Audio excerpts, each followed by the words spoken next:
Begitu Daud keluar meninggalkan kota Yerusalem, masuklah Absyalom ke kota diiringi oleh para pengikutnya. Ia mengambil alih tahta.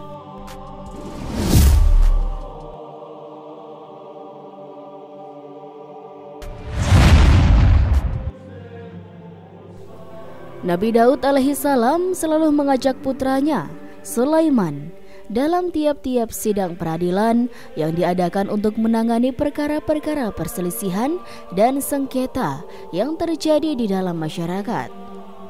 Ia sengaja membawa Sulaiman untuk melatihnya serta menyiapkannya sebagai putra mahkota yang akan menggantikannya memimpin kerajaan kelak. Dan memang Sulaimanlah yang terpandai di antara sesama saudara yang bahkan lebih tua usia daripadanya. Rupanya itulah yang membuat saudara-saudara Sulaiman iri. Absyalom, salah satunya, kakak Nabi Sulaiman ini tidak rela dirinya dilangkahi oleh adiknya. Ia beranggapan bahwa dialah yang sepatutnya menjadi putra mahkota. Selain lebih tua dalam usia, Absyalom merasa lebih kuat. Diam-diam Absyalom menyusun pemberontakan. Jauh-jauh hari ia berusaha mencuri hati rakyat Israel. Ia menunjukkan kasih sayang dan cintanya kepada mereka, menolong, menyelesaikan masalah-masalah yang mereka hadapi, serta mempersatukan mereka di bawah pengaruh dan pimpinannya. Tak jarang ia berdiri di depan pintu istana, mencegat orang-orang yang datang ingin menghadap raja. Ia tangani sendiri masalah-masalah yang mereka minta penyelesaian. Setelah merasa memiliki pengaruh yang kuat di kalangan rakyat Bani Israel, Absyalom memutuskan untuk kudeta. Ia sebarkan mata-mata ke seluruh pelosok negeri untuk menghasut rakyat dan memberi tanda kepada penyokong-penyokong rencananya. Syahdan, pada suatu pagi hari, dikala Daud duduk di serambi istana, berbincang-bincang dengan para pembesar dan para penasihat pemerintahannya. Terdengarlah suara bergemuruh rakyat, bersorak-sorai meneriakan pengangkatan Absyalom sebagai raja Bani Israel, menggantikan Daud. Mereka menuntut Daud turun dari tahtanya. Keadaan kota menjadi kacau balau, dilanda huru-hara. Keamanan tidak terkendali. Perkelahian terjadi di mana-mana antara orang yang pro dan orang yang kontra dengan kekuasaan Absyalom. Nabi Daud merasa sedih melihat keributan dan kekacauan yang melanda negerinya. Namun, ia berusaha menguasai emosinya dan menahan diri dari perbuatan dan tindakan yang dapat menambah parah keadaan.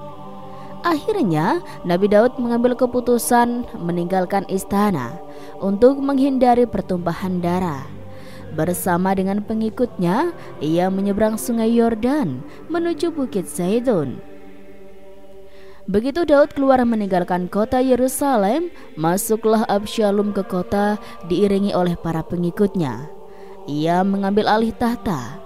Sementara Nabi Daud melakukan istikharah dan munajat kepada Tuhan di atas Bukit Zaitun, memohon taufik dan pertolongannya agar menyelamatkan kerajaan dan negaranya dari malapetaka dan keruntuhan akibat perbuatan putranya yang durhaka itu. Setelah mengadakan istikharah dan munajat, akhirnya Daud mengambil keputusan mengadakan kontrak aksi terhadap putranya. Maka dikirimlah tentara yang masih setia ke Yerusalem untuk merebut kembali istana kerajaan Bani Israel dari tangan Absyalom. Beliau berpesan kepada komandan pasukannya agar bertindak bijaksana dan sedapat mungkin menghindari pertumpahan darah dan pembunuhan yang tidak perlu. Beliau juga meminta agar Absyalom tidak dibunuh. Akan tetapi takdir telah menentukan lain. Komandan yang berhasil menyerbu istana tidak dapat berbuat lain kecuali membunuh Absyalom yang melawan dan enggan menyerahkan diri setelah ia dikurung dan terkepung. Dengan terbunuhnya Absalom, kembalilah Daud menduduki tahtanya dan kembalilah ketenangan meliputi kota Yerusalem sebagaimana sedia kala. Dan setelah menduduki tahta kerajaan Bani Israel selama 40 tahun, wafatlah Nabi Daud dalam usia yang lanjut. Selanjutnya, Sulaiman menggantikannya.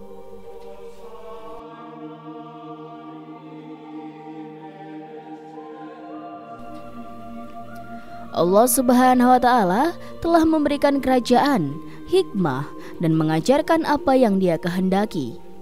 Allah Subhanahu wa Ta'ala memberinya nubuwah dan kerajaan sehingga Daud menjadi raja sekaligus nabi.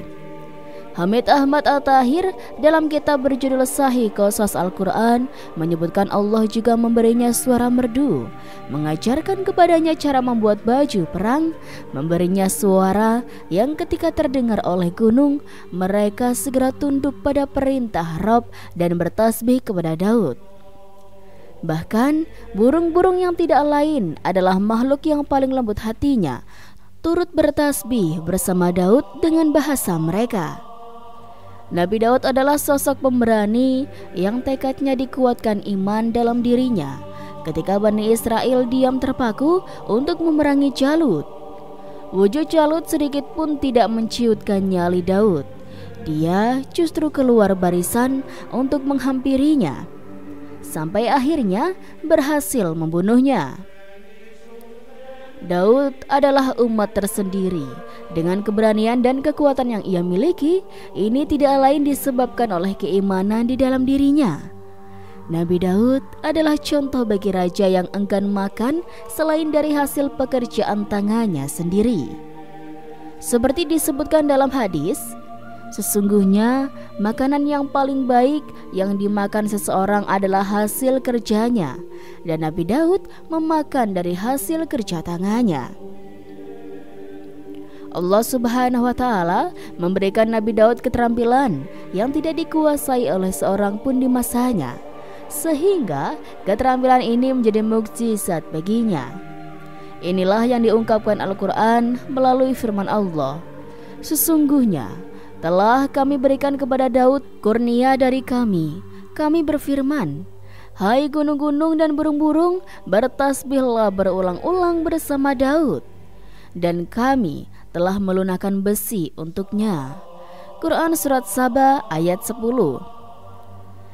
Yaitu buatlah baju besi yang besar-besar dan ukurlah anyamannya. Dan kerjakanlah amalan yang soleh, sesungguhnya aku melihat apa yang kamu kerjakan. Quran Surat Saba ayat 11. Besi merupakan benda yang memiliki kekuatan hebat. Allah Subhanahu wa Ta'ala berfirman, sesungguhnya kami telah mengutus rasul-rasul kami dengan membawa bukti-bukti yang nyata, dan telah kami turunkan bersama mereka Alkitab dan neraca keadilan supaya manusia dapat melaksanakan keadilan. Dan kami ciptakan besi yang padanya terdapat kekuatan yang hebat dan berbagai manfaat bagi manusia, supaya mereka mempergunakan besi itu, dan supaya Allah mengetahui siapa yang menolong agamanya dan rasul-rasulnya. Padahal Allah tidak dilihatnya. Sesungguhnya Allah Maha Kuat lagi Maha Perkasa. Quran Surat Al-Hadid ayat 25. Melalui ayat ini bisa memberi petunjuk bahwa umat manusia hingga masa Daud tersebut belum tahu dengan baik bagaimana besi bisa dilunakkan, hingga Allah melunakkan besi itu untuk Daud untuk digunakan bahan membuat baju besi yang dikenakan pasukan di medan peperangan sebagai pelindung dari tikaman tombak dan tebasan pedang. Inilah yang diungkapkan Al-Quran melalui firman Allah, dan telah kami ajarkan kepada Daud membuat baju besi untuk kamu, guna memelihara kamu dalam peperanganmu. Maka hendaklah kamu bersyukur kepada Allah Subhanahu wa Ta'ala. Dan itulah sobat sedikit kisah tentang perebutan tahta yang dilakukan oleh kakak Nabi Sulaiman.